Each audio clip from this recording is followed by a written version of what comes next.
The U.S. Army's floating equipment stockpile in the Indo-Pacific theater was put to the test for the first time in exercises in the Philippines, revealing the changing nature of how the service's pre-positioned stock is used, according Brig General J. Barthelomew's.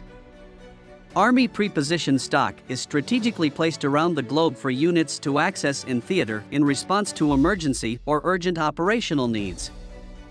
In Europe over the last several years, the service has begun to take APS out and exercise the equipment to ensure the right balance of capability is available to units and that it is ready to be deployed.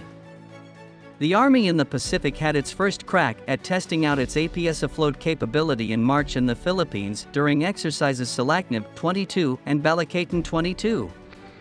Part of Operation Pathways, a larger exercise in the theater. The 3rd Infantry Brigade Combat Team, 25th Infantry Division used it coming from ships designed to harbor complete equipment sets and spares the Army anticipates needing should a crisis unfold. It took a lot of coordination with the Philippine government, but it served as a great opportunity to place not only forces but combat equipment for the theater in key terrain with the Philippine Army. Bartholomew, who is in charge of U.S. Army Pacific's planning and operations, told Defense News in an interview. Operation Pathways was born from both Pacific Pathways, a nearly decade-old exercise series, and Defender Pacific, originally envisioned as a large division-sized exercise that began in 2020. The APS afloat is maintained by Army Field Support Battalion Charleston and is the only floating stockpile in the theater. There are 4 other land-based APS locations in the Indo-Pacific area of operation. By using APS afloat, the Army also saves money and connects exercises more easily because the equipment is able to move between locations and keep forces forward on the battlefield, Bartholomew said.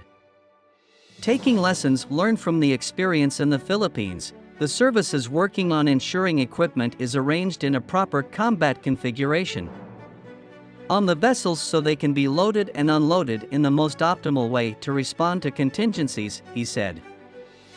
While only an infantry brigade combat set was used in the first exercise, the Army has several other types of sets that it would like to work through in future exercises to support the Army and the joint force in the theater, Bartholomew said. It's now looking at how to continue to evolve its APS afloat through exercises in 2023 such as Talisman Sabre in Australia.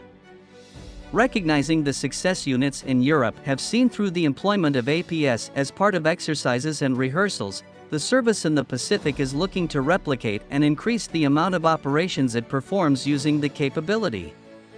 We can't just wait until they're needed, Bartholomew said. The Army is still working on how best to configure its APS in the Indo-Pacific as threats evolve.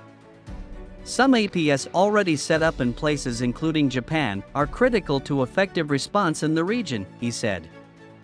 Both land-based and afloat APS have their benefits, Bartholomew said, but the key thing with Army pre-positioned stocks is that the dispersion and the flexibility of them provide multiple options in the Indo-PACOM theater.